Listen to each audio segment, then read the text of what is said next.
نحمده ونصلي ونسلم على رسوله النبي الكريم وعلى آله وأصحابه أجمعين. اللهم صل على سيدنا ومولانا محمد وعلى آل سيدنا ومولانا محمد وبارك وسلم صلاة وسلاما كثيرا كثيرا. اللہ رب العزت کا بے حد کرم اور احسان ہے. اللہ تعالیٰ نے ہمیں اپنے گھر میں مل بیٹھنے کا یہ موقع عطا فرمایا، اور جس مقصد کے لیے ہمارا یہ مل بیٹھنا ہے، اللہ تعالیٰ اس مقصد میں ہم سب کو کامیاب فرمائے. اولاد کی جو تربیت کا معاملہ ہے، یہ بہت حساس بھی ہے اور ہر گھر کی ضرورت بھی ہے. اس معاملے کے اندر آج اگر ہم اپنے معاشرے میں نظر ڈالتے ہیں تو ہمیں ہر گھر کے اندر اولاد اور والدین کے درمیان بہت سی پریشانیاں نظر آتی ہیں، اور یہ مسئلہ کسی ایک گھر کا مسئلہ نہیں ہے، بلکہ ہر گھر کا یہ مسئلہ ہے. والدین کے دل میں اس بات کی آرزو ہوتی ہے، تمنا ہوتی ہے کہ ہماری اولاد نیک اولاد ہو، ہماری اولاد ہمارے لیے نیک نامی کا ذریعہ ہو، ہماری اولاد ہمارے لیے کسی رسوائی کا ذریعہ نہ ہو، کسی بدنامی کا ذریعہ نہ ہو. ہر باپ کے دل میں، ہر ماں کے دل میں اس بات کی آرزو اور تمنا ہوتی ہے. لیکن کسی چیز کی آرزو کرنا تو بہت آسان ہوتا ہے، لیکن اس منزل کو پانا ذرا مشکل ہوتا ہے، اور اس منزل کو پانے کے لیے کچھ انسان کو کرنا پڑتا ہے.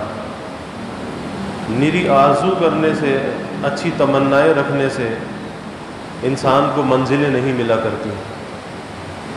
اس کے لیے اس کو کچھ محنت کرنی پڑتی ہے. اور دنیا کے معاملے کے اندر ہم دیکھتے بھی ہیں کہ ایک آدمی اگر دنیا کے اعتبار سے آسودگی چاہتا ہے، خوشحالی چاہتا ہے، وہ اچھی تجارت کی تلاش میں ہوتا ہے، اچھی ملازمت کی تلاش میں ہوتا ہے.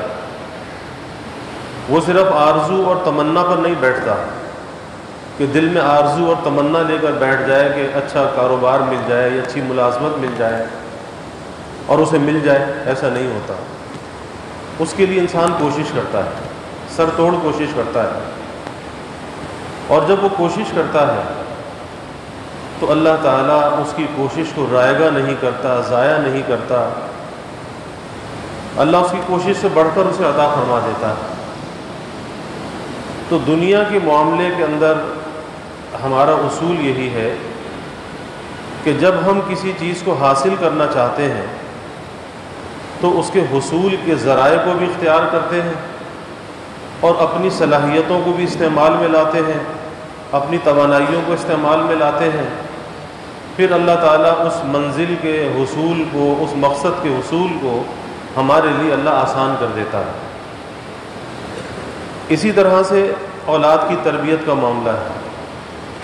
اولاد کو اچھا انسان بنانے کا معاملہ ہے، اور اولاد کی تربیت، اولاد کو اچھا انسان بنانے کا جو معاملہ ہے، کہ یاد رکھیے کہ یہ دنیا کے کاروبار سے زیادہ، دنیا کی ملازمت سے زیادہ، کسی بڑا مکان بنانے سے زیادہ یہ اہم معاملہ ہے. اور یہ معاملہ جتنا اہم ہے، آج اتنا ہی ہم نے اس معاملے کو غیر اہمیت دے رکھی ہے، ہم اس کو اہم نہیں سمجھ رہے۔ اکثر ذہنوں کے اندر یہ بات ہے کہ بس یہ بچہ بڑا ہوگا تو یہ بچہ خود سمجھ جائے گا، ابھی تو اس کی کھیلنے کودنے کی عمر ہے۔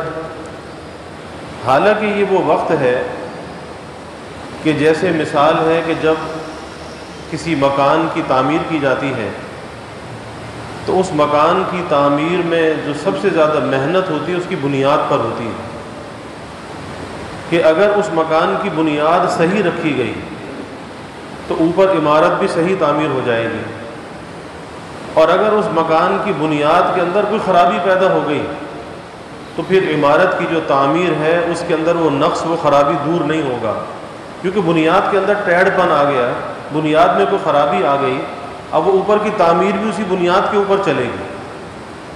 تو اسی طرح وہ جو بچپن کا زمانہ ہے بچے کا، جسے ہم اگنور کر دیتے ہیں، اس سے صرف نظر کر لیتے ہیں، کبھی تو یہ بچہ ہے، وہی زمانہ اس کی تربیت کا ہوتا ہے، وہی زمانہ اس کے اندر کچھ فیڈ کرنے کا ہوتا ہے، کچھ ریکارڈ کرنے کا ہوتا ہے، اور اس زمانے کو ہم بچہ بچہ کہہ کر ضائع کر دیتے ہیں۔ اور جب ہم خود اس کے اندر کوئی چیز فیڈ نہیں کرتے، کوئی اچھی بات اس کے اندر داخل نہیں کرتے، تو پھر اسپیس تو ہے نا اندر، اب جو کچھ وہ دیکھتا ہے پھر اپنے طور پر وہ بہت سی چیزیں اپنے اندر جمع کرتا رہتا ہے، کیونکہ انسان کی جو میموری ہے وہ تو کام کر رہی ہے، وہ تو ریکارڈ کر رہی ہے۔ اب یہ اپنے اختیار میں ہے کہ اس میموری کے اندر اچھی چیزوں کو ریکارڈ کر لے یا خراب چیزوں کو ریکارڈ کر لے، فضول چیزوں کو ریکارڈ کر لے، یہ انسان کے اپنے اختیار کے اندر ہے، لیکن یہ میموری چل رہی ہے، یہ کام چل رہا ہے، اور اس کی نظیریں دنیا کے اندر موجود ہیں کہ ایک آدمی تلاوت سننے کی عادت ڈال لے، قرآن مجید پڑھنے کی عادت ڈال لے، تو وہ قرآن کے الفاظ، قرآن کی آیات اس کی زبان پہ رواں ہو جاتی ہیں۔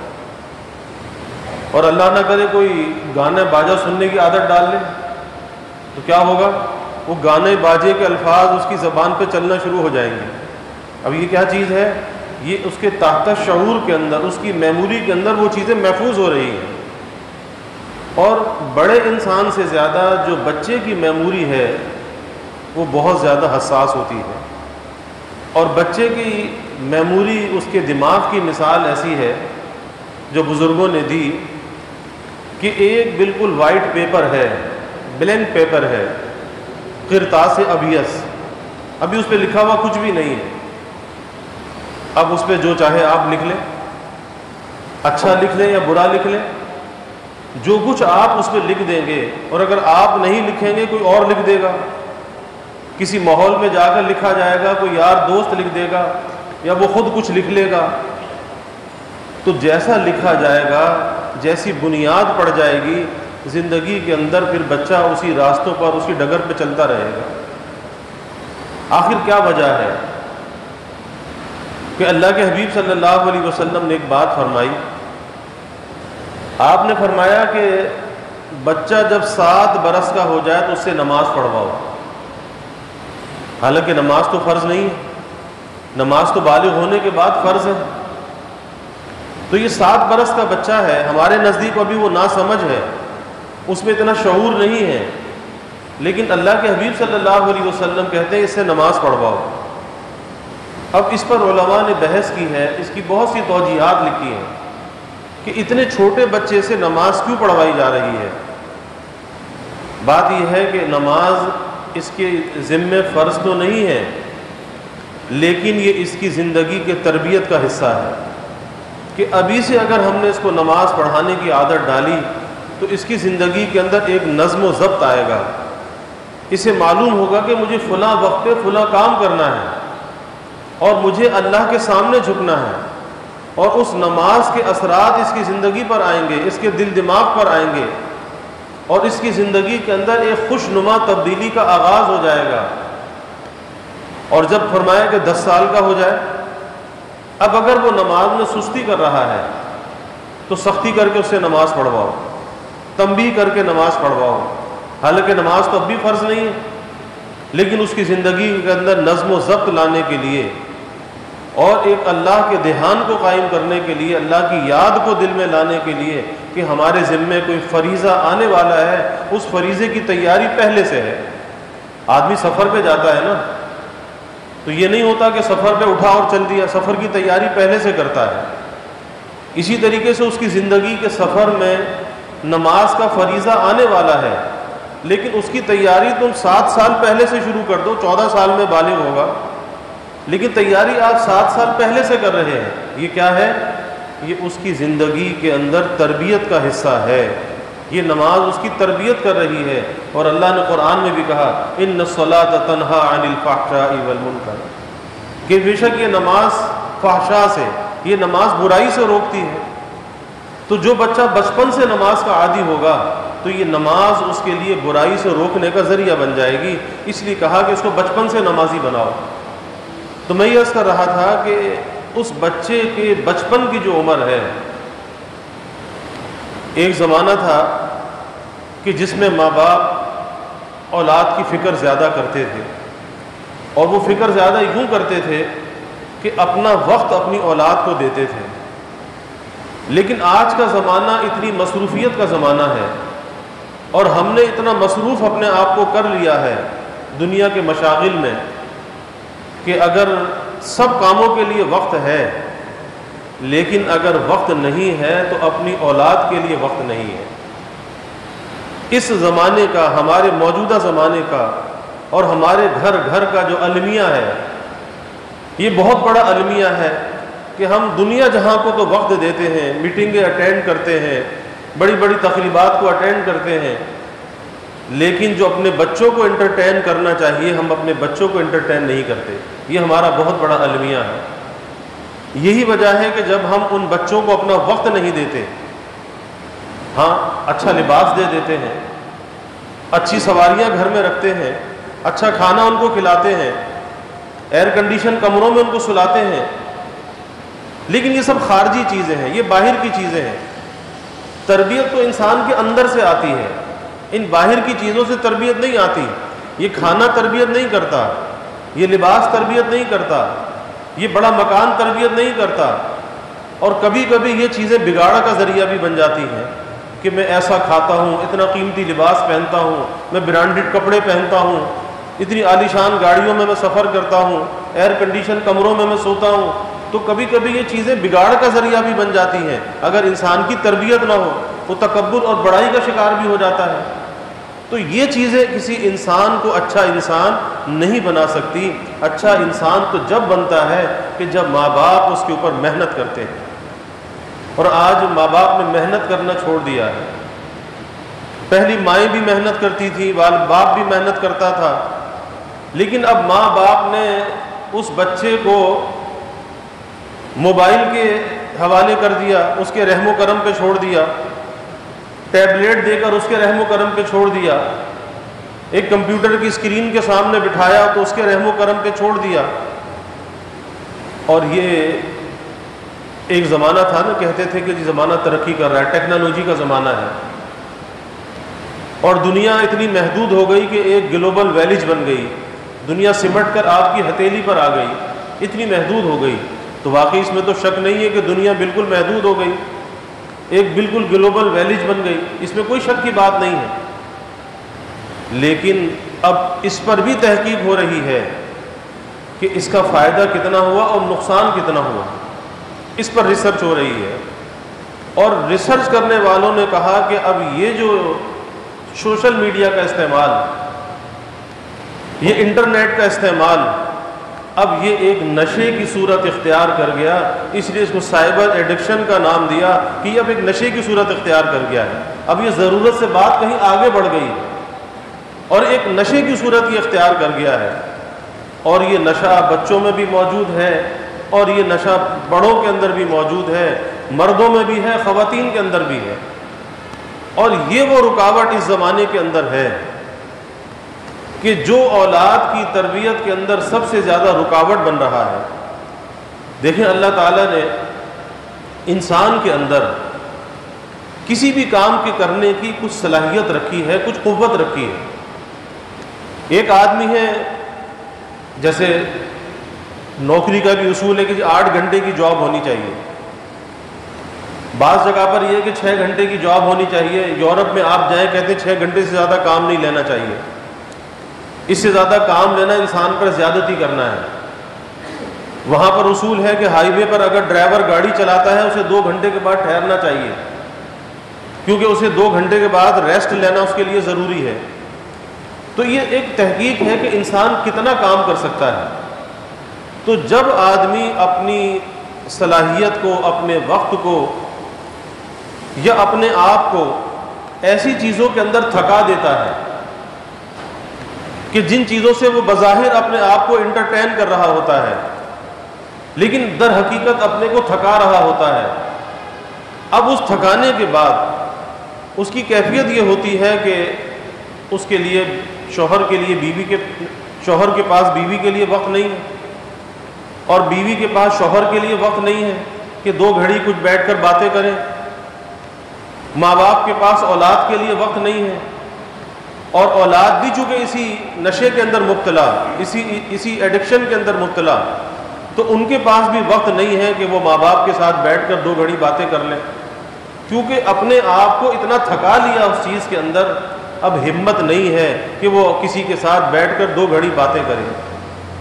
اور پھر اس کی ریسرچ کے بعد ایسی عجیب نقصانات سامنے آ رہے ہیں کہ جو انسان کے تصور سے زیادہ ہے کہ اس کا فائدہ کم ہے اور اس کا نقصان زیادہ ہے، اور ہم ہیں کہ اس چیز کو چھوڑنے کے لیے آمادہ نہیں ہے۔ اور یاد رکھیے، میں بار بار یہ بات عرض کیا کرتا ہوں کہ انسان کی اصل کمائی اس کا مال نہیں ہوتا، انسان کی اصل کمائی اس کی اولاد ہوتی ہے۔ اس اولاد کی مال سے زیادہ فکر کرنی چاہیے، کیونکہ اگر ہم اس اولاد کو نیک بنا گئے، اچھا انسان بنا گئے، تو یہ دنیا میں بھی ہمارے لیے نیک نامی کا ذریعہ ہوگا، اور اب ہم دنیا سے چلے گئے تو یہ اولاد جو نیکی کرے گی، جسے ہم نیکی کے راستے پر چھوڑ کر جائیں گے، یہ نیک اولاد ہمارے لیے صدقہ جاریہ ہوگی۔ اور صدقات جاریات کے اندر سب سے بڑا جو صدقہ جاریہ ہے وہ نیک اولاد ہے، کہ آدمی کچھ بھی نہ کرے، اپنی اولاد کو نیک بنا کے چلا جائے۔ یہ سب سے بڑا صدقہ جاریہ ہے کہ اس کے مرنے کے بعد جب وہ اولاد نیکی کرے گی، چونکہ اس کے ماں نے، اس کے باپ نے اسے نیکی کے راستے پر ڈالا تھا، اس کی نیکی کا ثواب ماں باپ کو خود بخود پہنچتا رہے گا۔ لیکن ہم تو اپنے آپ کو فضول چیزوں کے اندر دیکھیں، ایک ہے ضرورت۔ انسان زندگی کے اندر 3 قسم کے کام کرتا ہے۔ ایک کام وہ کرتا ہے جس کے اندر نفع ہوتا ہے، فائدہ ہوتا ہے۔ ایک کام وہ کرتا ہے جس کے اندر نقصان ہوتا ہے، اور ایک کام وہ کرتا ہے جس میں نہ نفع ہے نہ نقصان ہے۔ تو انسان کی عقل، اس کا شعور اسے یہ کہتا ہے کہ بھئی نقصان والے کام سے تو دور بھاگنا چاہیے، نقصان والے کام میں نہیں پڑنا چاہیے۔ ہر آدمی اس سے دور بھاگتا ہے، کیونکہ اللہ تعالیٰ نے انسان کی فطرت میں، اس کی جبلت کے اندر ایک خاصیت رکھی ہے، اور یہ فطری چیز ہے جو اللہ نے انسان کے اندر رکھی ہے، اور وہ ہے جلب منفعت اور دفع مضرت، کہ نفع کی چیز کو یہ حاصل کرتا ہے اور نقصان کی چیز سے یہ بچتا ہے۔ یہ اللہ نے اس کی فطرت میں یہ بات رکھی ہے۔ تو نقصان والے کام سے بچنا چاہیے، اور ہر آدمی بچنے کی کوشش کرتا ہے، اور نفع والے کام کو حاصل کرنا چاہیے، چاہے وہ دین کا نفع ہے یا دنیا کا نفع ہے۔ لیکن دنیا کے نفع میں صرف اتنا سا خیال کر لے کہ یہ نفع حلال ہے، جائز ہے تو لے لے، اور اگر ناجائز ہے تو چھوڑ دے، اتنا سا خیال کر لے۔ لیکن ان دونوں کے درمیان تیسری چیز ہے، اور وہ تیسری چیز وہ ہے کہ جس کا نہ نفع ہے نہ نقصان ہے، کوئی فائدہ نہیں ہے، بے فائدہ۔ آج ہمارا جو سب سے بڑا نقصان ہو رہا ہے اس بے فائدہ کاموں سے ہو رہا ہے، کہ اگر ہم اپنے 24 گھنٹے کی زندگی کا جائزہ لیں تو شریعت ہمیں ضروریات سے نہیں روکتی۔ شریعت کہتی ہے کہ آپ اپنی ضروریات میں ذرہ برابر کمی نہ کریں، اپنی ضروریات کے اندر پورا وقت دیں۔ آپ کی ملازمت ہے، تجارت ہے اور ضروریات ہیں، آپ پورا وقت دیں اور نقصان سے اپنے آپ کو بچائیں۔ لیکن تیسری جو چیز ہے، تیسری جو قسم ہے لا یعنی اور فضول، جس سے اللہ کے حبیب صلی اللہ علیہ وسلم نے ہمیں روکا، من حسن اسلام المرء ترکہ ما لا یعنی، آپ نے اسلام کی خوبی، اسلام کا حسن بیان کیا کہ آدمی لا یعنی کو ترک کر دے۔ اور لا یعنی کسے کہتے ہیں؟ بے فائدہ کو، جس کا کوئی فائدہ نہیں۔ اب اللہ کے حبیب صلی اللہ علیہ وسلم ہمیں فضول سے کیوں روک رہے ہیں، لا یعنی سے کیوں روک رہے ہیں؟ اس کی ایک بہت بڑی لاجک ہے، اور وہ بہت بڑی لاجک یہ ہے کہ جو آدمی فضول سے رکنے والا ہوگا، ایسے بے فائدہ سے رکنے والا ہوگا، وہ کبھی نقصان والا کام نہیں کرے گا، اس کے اندر اتنی احتیاط آ جائے گی۔ اس لیے ہمیں روک دیا گیا کہ لا یعنی کے قریب بھی مت جاؤ، لا یعنی سے اپنے آپ کو بچاؤ، اور یہ تمہارے دین کی خوبی ہے، تمہارے اسلام کی خوبی ہے۔ تو ہمارا اسلام تو اتنا خیر خواہ ہے کہ ہمیں لا یعنی سے بھی روکتا ہے، اور آج ہمارے بچوں کا، ہماری اولاد کا جو نقصان ہو رہا ہے اسی فضول اور لا یعنی سے ہو رہا ہے۔ ہم کہتے ہیں کہ جی ہم کوئی نیوز دیکھ رہے ہیں، کوئی نیوز پڑھ رہے ہیں، اس میں کیا نقصان ہے؟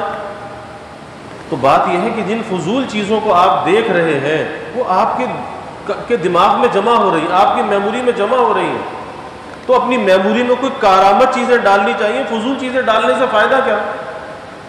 یہی وجہ ہے کہ اس ریسرچ کے اندر یہ بات، یہ تحقیق کے اندر یہ بات آئی کہ آج بچے چھوٹی چھوٹی عمر کے اندر اتنی ویب سائٹس کو سبسکرائب کر چکے ہوتے ہیں اور اتنی چیزیں دیکھ چکے ہوتے ہیں کہ اس میموری کے اندر اتنی فضول چیزیں بھری بھی ہوتی ہیں کہ اب ان کے اندر کسی اور چیز کا اسپیس باقی نہیں رہتا، کیونکہ میموری ہے نا۔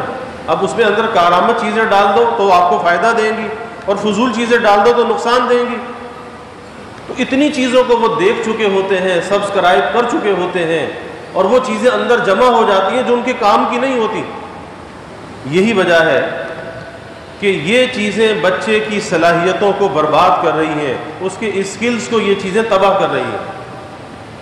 مثلا کمپیوٹر کے سامنے بیٹھ کر وہ بچہ گھنٹوں گزار لیتا ہے، لیکن اگر کسی مجلس میں بیٹھ کر باتیں کرنا ہو تو اب اس کی جو گفتگو کا ایک صلاحیت ہے وہ اس کی ختم ہو رہی ہے، وہ بیٹھ کے بات نہیں کر سکتا، وہ کسی کو اپنا دوست نہیں بنا سکتا، کیونکہ اس نے دوستی تو کمپیوٹر سے لگا لی نا۔ وہ تو گیم دیکھنے کے اندر وقت خرچ کر رہا ہے، لیکن اسے ماں باپ کی فکر نہیں ہے۔ اور یہ عدم توجہ، یہ بھی اس کے نقصانات میں سے ایک چیز ہے کہ ماں کچھ کہتی ہے، باپ کچھ کہتا ہے، لیکن بچہ توجہ نہیں کرتا، عدم توجہ۔ اور یہی کیفیت بڑوں کی ہے کہ بڑوں کی اپنے چھوٹوں پر توجہ نہیں ہے، عدم توجہ بڑھتا چلا جا رہا ہے۔ اور جب یہ عدم توجہ بڑھ رہا ہے تو انسان اپنے آپ کو غیر محسوس انداز کے اندر غیر محفوظ سمجھنے لگتا ہے۔ بچہ سمجھتا ہے کہ مجھے تو کوئی توجہ مل نہیں رہی، بیوی سمجھتی ہے کہ شوہر کی توجہ نہیں مل رہی، شوہر سمجھتا ہے بیوی کی توجہ نہیں مل رہی، تو آپس کے تعلقات کے اندر ایک حجاب، ایک رکاوٹ، ایک پردے آنے لگتے ہیں اور وہ دوریاں بڑھنے لگتی ہیں۔ اور ان چیزوں نے آج ہمارے گھر کے ماحول کے اندر آپس میں دوریاں پیدا کر دی ہیں، اولاد اور ماں باپ کے درمیان اور شوہر اور بیوی کے درمیان آج قربتیں نہیں ہیں، آج دوریاں ہیں کہ دو گھڑی دل کی بات ایک دوسرے سے نہیں کر سکتے۔ تو یہ سارے اس کے نقصانات ہیں، لیکن ہمیں بھائی اس کی فکر نہیں ہے، لیکن فکر کر لینی چاہیے کہ وقت ہمارے پاس محدود ہے، کہ آج اس اولاد کو اگر ہم نے وقت نہ دیا تو نتیجہ کیا ہوگا؟ نتیجہ یہ ہوگا کہ اللہ نے ہر انسان میں، چاہے وہ بچہ ہے یا بڑا ہے، ہر انسان کے اندر اللہ نے یہ صلاحیت رکھی ہے، وہ چاہتا ہے کہ کوئی میرا دوست ہو، کوئی میرا رازدار ہو، کوئی مجھ سے محبت کرنے والا ہو، مجھے پیار دینے والا ہو۔ یہ انسان کی فطرت میں، اس کی گھٹی کے اندر یہ بات شامل ہے، اور بچوں کے اندر یہ بات زیادہ ہے۔ جب انہیں گھر کے ماحول کے اندر ماں باپ کا پیار نہیں ملتا، شفقتیں نہیں ملتی، اور انہیں کوئی سکھانے سمجھانے والا نہیں ہوتا، کوئی ان سے دوستی لگانے والا نہیں ہوتا، تو چونکہ اندر طلب تو موجود ہے نا، پیاس تو موجود ہے، وہ بچہ وہ اسپیس جو خالی ہے نا اسے باہر جا کے بھرتا ہے، باہر جا کے دوستیاں کرتا ہے۔ اب باہر جیسا بھی دوست مل جائے، ماں باپ جیسا تو نہیں مل سکتا، جیسے ماں باپ خیر خواہ ہیں، باہر کا دوست ایسا خیر خواہ تو نہیں ہو سکتا۔ یہی وجہ ہے کہ چھوٹی چھوٹی عمر میں ہمیں بچے بگڑتے ہوئے نظر آتے ہیں۔ اس کی وجہ یہی ہوتی ہے کہ گھر میں ماں باپ اتنا اسپیس چھوڑ دیتے ہیں، اس اسپیس کو باہر جا کے وہ بھرتا ہے، باہر جا کے وہ دوستیاں کرتا ہے، نتیجہ یہ ہوتا ہے بری صحبتوں کا شکار ہو جاتا ہے، وہ بری عادتوں کا شکار ہو جاتا ہے۔ آپ دیکھ لیجئے کہ روز خبروں میں، نیوز میں، اخباروں میں یہ بات چھپتی ہے کہ اسکول کے بچے اور خطرناک قسم کے نشے کرنے لگے اور انہیں اسکولوں کے اندر نشہ پہنچنے لگا۔ آپ اندازہ لگائیے کہ آخر کس وجہ سے، کہ چھوٹے چھوٹے بچے سگریٹ پینے کے عادی ہو گئے، وہ آئس لینے لگے، اتنے خطرناک نشے وہ کرنے لگے۔ تو ماں باپ کی تو امیدوں کی جو عمارت تھی وہ تو ویسے ہی منہدم ہو گئی۔ جس کو ایک اچھا انسان دیکھنا چاہتے تھے، ترقی کرتا پھلتا پھولتا دیکھنا چاہتے تھے، وہ ایسے نشے میں پڑ گیا، ایسا زہر اپنی رگوں کے اندر انڈیل لیا، اب زندگی میں اس سے کیسے بچے گا؟ لیکن اگر گھر میں اس کی تربیت کی ہوتی، اسے سکھایا ہوتا، اسے بتایا ہوتا، اندر سے اس کو اتنا مضبوط کیا ہوتا، پھر باہر وہ کسی سے دوستی نہ لگاتا، پھر وہ اپنے ماں سے دوستی رکھتا، باپ سے دوستی رکھتا۔ اور اگر ماں باپ کچھ کرتے بھی ہیں تو کیا کرتے ہیں؟ ڈانٹ ڈپٹ کرتے ہیں، غصہ، ڈانٹ ڈپٹ، غصے سے ڈانٹ ڈپٹ سے کام لینا چاہتے ہیں۔ نتیجہ کیا ہوتا ہے؟ نتیجہ یہ ہوتا ہے کہ اس غصے میں، ڈانٹ ڈپٹ میں، آپ کے روب میں بچہ وقتی طور پہ کام تو کر لیتا ہے، لیکن اس کے دل میں جو آپ کی ایک عظمت ہونی چاہیے، محبت ہونی چاہیے، آپ کی طرف رغبت ہونی چاہیے، وہ ختم ہو جاتی ہے، مجبوری میں کر لیتا ہے۔ پھر وہ بھی ایک حد تک، پھر ایک وقت وہ آتا ہے کہ وہ پلٹ کے باپ کو جواب دینے لگتا ہے، باپ کے منہ آنے لگتا ہے۔ مجھے پرسوں ایک صاحب یہی کہہ رہے تھے کہ جی میرا بڑا بیٹا ہے، اب وہ میرے منہ آتا ہے، مجھے جواب دیتا ہے، وہ میری عزت نہیں کرتا۔ کیا وجہ ہے آخر؟ کہ بڑے دکھ سے وہ اپنے بیٹے کا غم بیان کر رہے کہ جی میرا بیٹا ایسا ہو گیا۔ آخر وہ ایسا کیوں ہو گیا؟ وہ اسی لیے ہو گیا کہ شروع میں ہم نے سختیاں کی، ہم نے غصے سے کام لیا، روب سے کام لیا، ہو گیا کام تو ہو گیا، لیکن اس کی تربیت نہیں ہوئی، اس کے اندر سے عزت اور احترام نکل گیا، اور نتیجہ یہ ہوا کہ ایک وقت آیا کہ وہ ماں باپ کے سامنے کھڑا ہو گیا، بے ادب ہو گیا۔ تو کبھی بھی کوئی ایسا کام نہیں کرنا چاہیے کہ ہماری کسی سختی کی وجہ سے، ہمارے غصے کی وجہ سے وہ ہمارا غصہ، وہ ہماری سختی ہماری اولاد کو بے ادب بنا دے۔ کبھی ایسا کام نہیں کرنا چاہیے۔ اور میرے حضرت والد صاحب رحمۃ اللہ علیہ ایک بات فرمایا کرتے تھے، فرماتے تھے کہ بھائی یہ زمانہ وہ زمانہ ہے، اور یہ آج سے میں 22 سال پہلے کی بات کہہ رہا ہوں، اور اس زمانے کے اندر یہ سوشل میڈیا، یہ انٹرنیٹ، یہ چیزیں نہیں تھی، جب تو موبائل بھی نیا نیا آیا تھا۔ تو اس زمانے میں فرماتے تھے، اب تو ان چیزوں نے اور بربادی کا پیغام لے کر آئی ہیں یہ چیزیں۔ فرماتے تھے کہ اگر اپنی اولاد کی تربیت کرنا چاہتے ہو تو اولاد کی تربیت باپ بن کر نہیں ہوگی، دوست بن کر ہوگی، دوست بن کر ہوگی۔ اور دوست بننے کے لیے آپ کو تھوڑا باپ کے رتبے سے نیچے آنا پڑے گا، تھوڑا اپنے آپ کو نیچے کرنا پڑے گا، اور نیچے آ کے اس سے دوستی لگانی پڑے گی۔ اور باپ باپ بن کے رہنا چاہتا ہے، شوہر شوہر بن کے رہنا چاہتا ہے، یہی وجہ ہے کہ اس کی اولاد سے دوستی نہیں ہوتی، اس کی شوہر کی بیوی سے دوستی نہیں ہوتی، کیونکہ وہ شوہر ہے نا، اس سے نیچے نہیں آنا چاہتا۔ تو تھوڑا سا اپنے آپ کو نیچے لانا پڑتا ہے جب کچھ دوستیاں قائم ہوتی ہیں، بیوی سے دوستی ہے، اور جائز دوستیاں ہیں نا، اور اگر یہ جائز دوستیاں نہ کی تو پھر کیا ہوگا؟ ناجائز میں پڑے گا۔ تو اس لیے میرے والد صاحب رحمۃ اللہ علیہ فرمایا کرتے تھے کہ اولاد کی تربیت اگر کرنا چاہتے ہو تو باپ بن کر تربیت نہیں ہوگی، دوست بن کر ہوگی۔ اولاد کو اپنا دوست بنا لو، ایسی بے تکلفی، ایسی دوستی پیدا کرو کہ اپنے دل کی ہر بات کو آپ سے کہے، اتنا بے تکلف ہو، اس کے اندر کوئی خوف نہ ہو، کوئی ڈر نہ ہو، وہ اپنی ہر بات آپ سے کہہ سکے۔ اور جب اتنی اس کے اندر حوصلہ ہوگا، اتنا آپ اسے قریب کر لیں گے، پھر آپ یقین جانیے باہر کسی سے دوستی نہیں کرے گا، کیونکہ آپ نے اس کا اسپیس بھر دیا نا، اس کی ضرورت کو پورا کر دیا، اب کیا ضرورت ہے باہر دوستی کرنے کی؟ اور اللہ کے حبیب صلی اللہ علیہ وسلم سے بڑھ کے کون ہوگا کہ دو جہاں کے آپ سردار ہیں اور وجہ خلق کائنات ہے. یہ کائنات اگر بنائی گئی تو آپ کی وجہ سے بنائی گئی. سب کچھ ہونے کے باوجود اللہ کے سب سے بڑھ کے محبوب ہیں، سب سے بڑھ کے مقرب ہیں، سب کچھ ہونے کے باوجود. لیکن کیفیت کیا ہے کہ حضرات حسنین، سیدنا امام حسن رضی اللہ عنہ، سیدنا امام حسین رضی اللہ عنہ، چھوٹے بچے ہیں. بچوں سے کتنا پیار ہے کہ ایک بچہ ایک طرف اٹھایا، ایک بچہ دوسری طرف اٹھایا، ایک بچہ ایک کاندھے پر، دوسرا دوسرے کاندھے پر. اب آج کا باپ کیا ایسے کرتا ہے؟ وہ باپ تو ہے لیکن وہ دوست نہیں بننا چاہتا، اپنے کو تھوڑا نیچے نہیں لانا چاہتا. اور بھائی کسی کی تربیت کرنے کے لیے اپنے کو اس مقام سے نیچے لانا پڑتا ہے.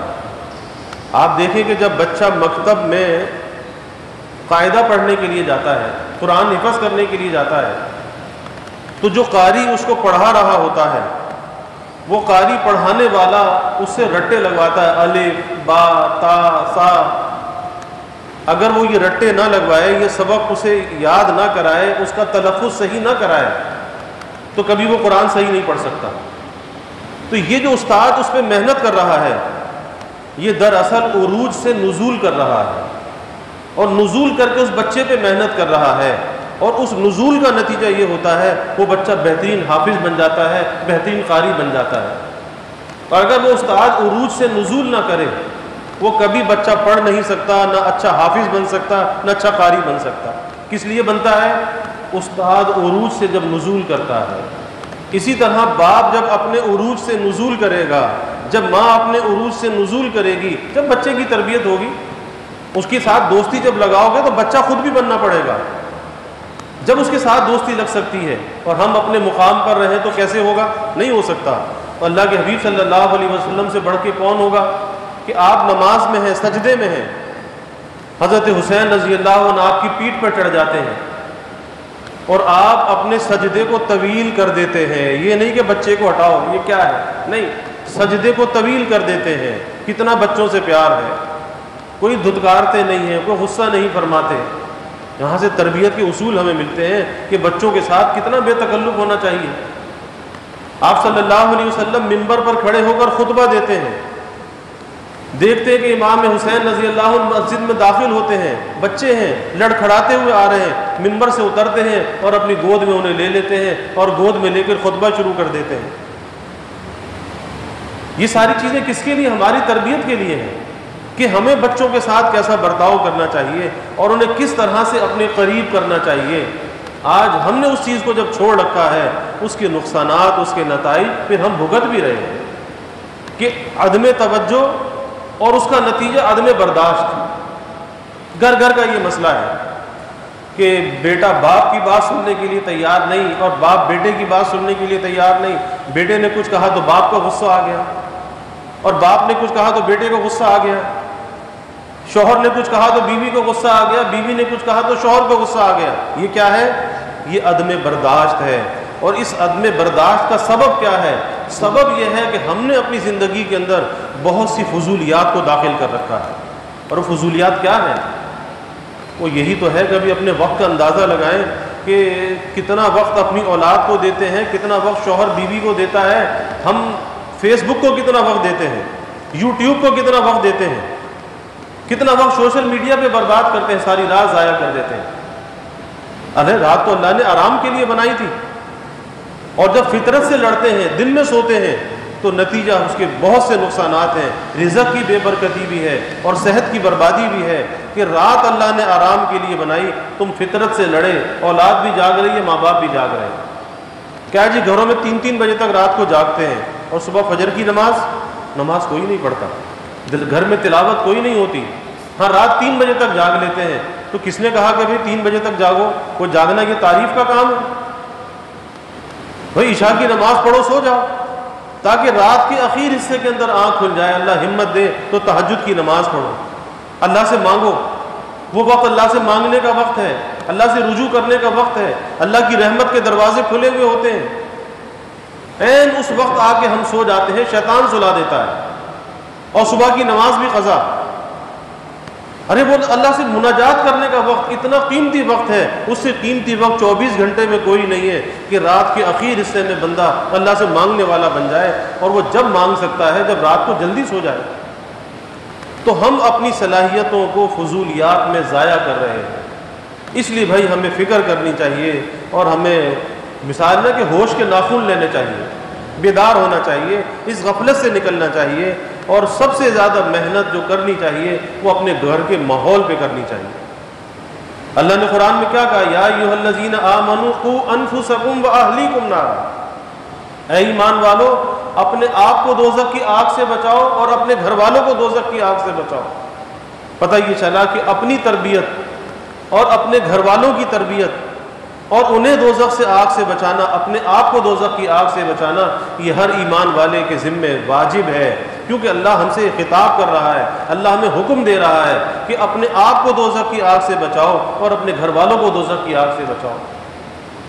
اور آج ہوتا کیا ہے کہ ایک ٹچ کی صرف دیر ہوتی ہے، آدمی پتہ نہیں کہاں سے کہاں چلا جاتا ہے، اور پھر اس قدر بے حیائی، ان چیزوں کو دیکھ دیکھ کر، بے حیائی کی چیزوں کو دیکھ دیکھ کر اندر کی حیا بھی مر جاتی ہے، اور جب انسان کے اندر سے حیا ختم ہو جاتی ہے تو پھر وہی نتیجہ ہوتا ہے جو آج معاشرے کے اندر ہے۔ کیونکہ بزرگوں نے ایک بات لکھی ہے کہ انسان سے کسی خرابی کا صدور بعد میں ہوتا ہے، پہلے وہ بے حیا ہوتا ہے۔ اگر وہ اللہ کی نافرمانی کر رہا ہے تو پہلے وہ اللہ کے سامنے بے حیا ہوا جب اللہ کا گناہ کیا، اللہ کی نافرمانی کی۔ اگر اس کے اندر حیا ہوتی کبھی وہ اللہ کی نافرمانی نہ کرتا، کیونکہ اللہ تو دیکھ رہا ہے۔ اور اگر بیٹا باپ کے سامنے کوئی زبان درازی کر رہا ہے، باپ کے منہ کو لگ رہا ہے، تو پہلے وہ بے حیا ہوتا ہے، بعد میں وہ باپ کے منہ لگتا ہے، اس کی حیا پہلے ختم ہوتی ہے۔ اسی لیے آپ صلی اللہ علیہ وسلم نے فرمایا کہ یہ حیا بہت قیمتی جوہر ہے، اور جس کے اندر سے یہ جوہر نکل جائے پھر وہ جو چاہے کر گزرے۔ اور آج اس قیمتی جوہر کو ہم اپنے ہاتھوں سے ضائع کر رہے ہیں، خود بربادی کا سامان خود کر رہے ہیں کہ ساری رات بے حیائی کی چیزوں کا دیکھنا، پھر عدم برداشت ہے نا، پھر کوئی کسی کو برداشت کرنے کے لیے تیار نہیں ہے، نہ اس کی صحت اسے اجازت دیتی ہے، اپنی صلاحیت کو، اپنی قوت کو ضائع کر لیا، اب کہاں سے ہمت ہے کہ بیوی کو وقت دے گا، اولاد کو وقت دے گا، ہمت نہیں ہے۔ تو بھائی ہمیں سنبھلنا چاہیے، یہ دنیا کی زندگی عارضی زندگی ہے، اپنے مقصد حیات کو، مقصد زندگی کو پہچاننا چاہیے کہ کس مقصد کے لیے ہم دنیا کے اندر آئے ہیں، اور سب سے زیادہ ضرورت جس چیز کی ہے وہ اپنی اولاد کو نیک بنانے کی ہے، نیک بنانے کی ہے۔ اور نیک جب بنتی ہے کہ جب اسے اچھا دوست مل جائے، اور ماں باپ سے اچھے دوست کوئی نہیں ہو سکتے، لیکن پہلے ماں باپ کو دوستی لگانی ہوگی، اس کے بعد اولاد بھی آپ کی دوست بن جائے گی، پھر ہر دکھ درد آپ سے وہ کہے گی، پھر باہر جا کر وہ کسی سے نہیں کہے گی۔ اس لیے ان کے اندر اتنا اسپیس نہ چھوڑیں کہ وہ باہر جا کر اپنے دکھ درد کو بیان کریں اور آپ سے وہ دور ہوتے چلے جائیں، حجابات بڑھتے چلے جائیں، اور باہر جا کر جو خرابیاں ہوتی ہیں پھر وہ معاشرے سے ڈھکی چھپی نہیں ہے۔ اس لیے ہمیں سب سے زیادہ فکر اپنی اولاد کی کرنی چاہیے، اور یہ بات ذہن میں رکھنی چاہیے کہ ہماری اصل کمائی مال نہیں ہے، اصل کمائی اولاد ہے۔ جس نے اپنی اولاد کو بنا لیا، اولاد کو محفوظ کر لیا، اس نے اپنا سب کچھ محفوظ کر لیا۔ اور ورنہ ایسی مثالیں بھی موجود ہیں کہ ایسے مالدار لوگ جو مال تو بہت چھوڑ کر گئے۔ ایک واقعہ پنجاب کا آتا ہے کہ اتنی زمینیں تھیں، بہت بڑے زمیندار تھے کہ ان کی زمینوں سے ریلوے لائن گزرتی تھی، اور ٹرین ان کی زمینوں سے آدھا گھنٹہ گزر کے جاتی تھی، اتنی زمینوں کے وہ مالک تھے، کتنے مربع زمینیں تھیں، جائیداد الگ تھی، سب کچھ الگ تھا، لیکن وہی بات کہ اولاد نافرمان تھی، اولاد کو بنایا نہیں تھا۔ اور پھر اس علاقے کے لوگ کہتے ہیں کہ جو باپ اتنی جائیداد کا، اتنے مربعوں کا مالک تھا، اسی شہر کے چوراہے پر اس کا بیٹا کھڑے ہو کے بھیک مانگتا تھا، سب کچھ برباد کر دیا۔ تو اگر مال بنانے میں لگے رہے اور اولاد کو نہ بنایا، ارے یہ اولاد تو یہ اس مال کو اڑا دے گی۔ اور حدیث میں آتا ہے کہ مال انسان بناتا ہے، عیش اس کی اولاد کرتی ہے، چھوڑ جاتا ہے نا پیچھے والوں کے لیے، اور حساب اس کو دینا پڑے گا۔ حساب یہ دے گا کہ تو نے کہاں سے کمایا تھا. عیش وہ کریں گے پیچھے والے. تو بھائی اس مال کو بنانے سے زیادہ اولاد کو بنانے کی فکر کرنی چاہیے کہ وہ اولاد ہماری قیمتی بن جائے. پھر سب کچھ محفوظ ہو جاتا ہے, ہماری نسلوں کا ایمان محفوظ ہو جاتا ہے, ہمارا مال, ہماری عزت, ہماری آبرو, یہ سب چیزیں محفوظ ہو جاتی ہیں. ورنہ ذرا سی بات جو ہے انسان کے خاندان پہ, اس کی آبرو پہ دھبا لگا دیتی ہے. اور اللہ کے حبیب صلی اللہ علیہ وسلم نے جہاں برے دن سے پناہ مانگی, بری رات سے پناہ مانگی, بری گھڑی سے پناہ مانگی, وہاں برے ساتھی سے بھی پناہ مانگی کہ وہ برا ساتھی, وہ برا دوست ایسی برائی کا, ایسی بدنامی کا ذریعہ بن جاتا ہے کہ سارے خاندان کی عزت کو دھبا لگ جاتا ہے. آپ نے فرمایا اللہم انی اعوذ بک من یوم السوء ومن لیلۃ السوء ومن ساعۃ السوء ومن صاحب السوء. یا اللہ میں برے دن سے آپ کی پناہ چاہتا ہوں, بری رات سے آپ کی پناہ چاہتا ہوں, اور بری گھڑی سے آپ کی پناہ چاہتا ہوں, اور برے ساتھی سے آپ کی پناہ چاہتا ہوں. تو علماء نے لکھا کہ آپ صلی اللہ علیہ وسلم نے نتیجے کو آخر میں بیان کیا. اب اس کو آخر سے پڑھو کہ برے ساتھی کی وجہ سے بری گھڑی آ گئی, برے ساتھی کی وجہ سے بری گھڑی آ گئی, برے ساتھی کی وجہ سے بری رات دیکھنی پڑی, اور برے ساتھی کی وجہ سے برا دن دیکھنا پڑا اس برے ساتھی کی وجہ سے. تو اللہ نہ کرے کہ کسی کی اولاد کسی برے ساتھی کا شکار ہو. ہم اپنی اولادوں کو سنبھالیں, ان پر بھائی محنت کریں, اور یہ ہم سب کی ذمہ داری ہے کہ ہم معاشرے کے اندر اچھے انسان پیدا کریں. اور جس نے معاشرے کو اچھے انسان دیے گویا کہ اس نے پورے معاشرے کی تعمیر کی, اور معاشرے کی تعمیر اور ترقی کے اندر اپنا حصہ ڈالا. اللہ تعالی ہمیں اس کا فکر بھی عطا فرمائے, اور فضولیات سے جو سب سے زیادہ ہمارا نقصان ہو رہا ہے, اللہ ان فضولیات سے بچنے کی بھی ہمیں ہمت اور اللہ تعالیٰ توفیق عطا فرمائے. اور اللہ ہماری اولادوں کو نیک بھی بنائے, والدین کے لیے راحت کا ذریعہ بھی بنائے, آنکھوں کی ٹھنڈک بھی بنائے, اور اللہ والدین کے لیے صدقہ جاریہ بنائے. وآخر دعوانا الحمدللہ رب العالمین والعاقبۃ للمتقین والصلاة والسلام علی اشرف الانبیاء والمرسلین. اللہم صل علی سیدنا و مولانا محمد وعلی آل سیدنا و مولانا محمد وبارک وسلم. ربنا آتنا فی الدنیا حسنہ وفی الآخرۃ حسنہ وقنا عذاب النار. ربنا اتمم لنا نورنا واغفر لنا انک علی کل شیء قدیر. اللہم اعنا علی ذکرک و شکرک و حسن عبادتک. اللہم وفقنا لما تحب و ترضى من القول والعمل والفعل والنیت والہدى انک علی کل شیء قدیر. اللہم انا نسألک الہدى والتقى والعفاف والغنى. اللہم انا نسألک الصحة والعفة والأمانة وحسن الخلق والرضا بالقدر. اللہم زدنا ولا تنقصنا وأكرمنا ولا تهنا وأعطنا ولا تحرمنا وآثرنا ولا تؤثر علينا وأرغنا وارض عنا وأرغنا وارض عنا. اللهم إنا نعوذ بك من جهد البلاء ودرك الشقاء وسوء القضاء وشماتة الأعداء. اللهم إنا نعوذ بك من زوال نعمتك وتحول عافيتك وفجاءة نقمتك وجميع سخطك. اللهم ألف بين قلوبنا وأصلح ذات بيننا واهدنا سبل السلام ونجنا من الظلمات إلى النور وجنبنا الفواحش ما ظهر منها وما بطن. وبارك لنا في أسماعنا وأبصارنا وقلوبنا وأزواجنا وذرياتنا وتب علينا إنك أنت التواب الرحيم. واجعلنا شاكرين لنعمتك مسنين بها قابليها وأتمها علينا. يا الله يا رحمن يا رحيم يا كريم يا أرحم الراحمين يا أكرم الأكرمين. یا اللہ ہمارے گناہوں کو معاف فرما, ہماری خطایا سے درگزر فرما. یا اللہ اپنی محبت معرفت عطا فرما, اپنی رضا والی زندگی یا اللہ نصیب فرما, اپنے رضا والے کاموں کی یا اللہ توفیق عطا فرما. یا اللہ اپنی مرضیات پہ چلنا آسان فرما، نامرضیات سے ہماری حفاظت فرما۔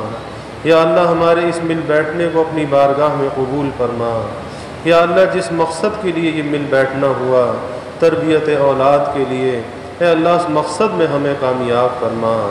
یا اللہ ہمارے گھروں کے ماحول کو جنت نشاں بنا، سب کی اولادوں کو یا اللہ والدین کے لیے راحت کا ذریعہ بنا، والدین کی آنکھوں کی ٹھنڈک بنا، اولاد کا مستقبل یا اللہ تابناک بنا۔ یا اللہ ہماری اولاد کو باادب بنا، یا اللہ اس کی سچی تربیت کرنے والا بنا، اپنا وقت اولاد کو دینے والا بنا، فضولیات سے، لغویات سے، یا اللہ بے حیائی کے کاموں سے یا اللہ ہماری حفاظت فرما۔ یا اللہ سب کے گھروں کے ماحول کو جنت کا ماحول بنا۔ یا اللہ ہر قسم کی نعمتوں کی حفاظت فرما، نعمتوں میں افزونی فرما، نعمتوں میں فراوانی عطا فرما، نعمتوں میں قلت اور دقت سے یا اللہ حفاظت فرما۔ یا اللہ جو بچے بچیاں بے نکاحے ہیں ان کے لیے نباہ کے جوڑ والے رشتے عطا فرما، جو بے اولاد ہیں یا اللہ انہیں نیک صالح اولاد عطا فرما، جو با اولاد ہیں ان کی اولاد کو آنکھوں کی ٹھنڈک بنا، جو اولاد نرینہ چاہتے ہیں یا اللہ نیک صالح بیٹے عطا فرما۔ یا اللہ سب کے رزق میں، اعمال میں، گھر بار میں، آل اولاد میں یا اللہ خوب خیر و برکت عطا فرما، ابواب رزق یا اللہ کشادہ فرما، رزق حلال عطا فرما، آسان عطا فرما، برکت والا عطا فرما۔ یا اللہ کبھی کسی کو مخلوق کا محتاج نہ بنا، ہمیشہ اپنے در کا سائل اور بھکاری بنا، اپنے در کا منگتا اور سوالی بنا، اپنے غیر سے ہماری امیدوں کو قطع فرما، اپنی ذات عالی کا یقین یا اللہ ہمارے دلوں میں پیدا فرما، ہر امید کو یا اللہ اپنی ذات سے وابستہ کرنے والا بنا۔ یا اللہ سب کے دلوں کے نیک ارادوں کو، تمناؤں کو از غیب پورا فرما، اپنی تائید کو، اپنی نصرت کو یا اللہ شامل حال فرما۔ یا اللہ ہم قدم قدم پر تیری مدد کے محتاج ہیں، اپنی مدد سے یا اللہ ہمیں کبھی بھی محروم نہ فرما، ہمارے ہر قسمی کاموں میں آسانیاں عطا فرما، ہر قسم کے موانع کو، رکاوٹوں کو دور فرما، آپس میں محبتیں، الفتیں پیدا فرما۔ یا اللہ نفرتوں کو، عداوتوں کو دور فرما۔ یا اللہ ہمیں اچھے کردار کا حامل بنا، اچھی گفتار کا حامل بنا، اچھے اخلاق ہمارے اندر پیدا فرما، برے اخلاق سے، بری گفتار سے، برے کردار سے یا اللہ ہماری حفاظت فرما۔ یا اللہ اپنی محبت سے، معرفت سے ہمارے دلوں کو لبریز فرما۔ یا اللہ پیارے حبیب صلی اللہ علیہ وسلم کی تعلیمات پہ چلنے والا بنا، اس ماہ ربیع الاول کی برکات یا اللہ ہمیں نصیب فرما، اپنے نبی کے ساتھ ہمیں وفا کا تعلق نصیب فرما، آپ کی غلامی میں جینے اور مرنے کی یا اللہ توفیق عطا فرما۔ یا اللہ ہمیں ختم نبوت کا ادنا سا سپاہی بنا، ختم نبوت کا پہرا دینے والا بنا، اور ناموس رسالت کا، ناموس صحابہ کا یا اللہ ہمیں محافظ بنا۔ یا اللہ جو مانگا وہ بھی عطا فرما، جو نہ مانگ سکے وہ بھی عطا فرما۔ یا اللہ ہمیشہ اپنے سے مانگنے والا بنا، ہمیشہ ہماری دعاؤں کو قبول فرما، اپنی بارگاہ میں مستجاب الدعوات بنا۔ ربنا تقبل منا انك انت السميع العليم وتب علينا انك انت التواب الرحيم وجزى الله عنا محمدا صلى الله عليه وسلم ما هو اهله وصلى الله تعالى وسلم على النبي الكريم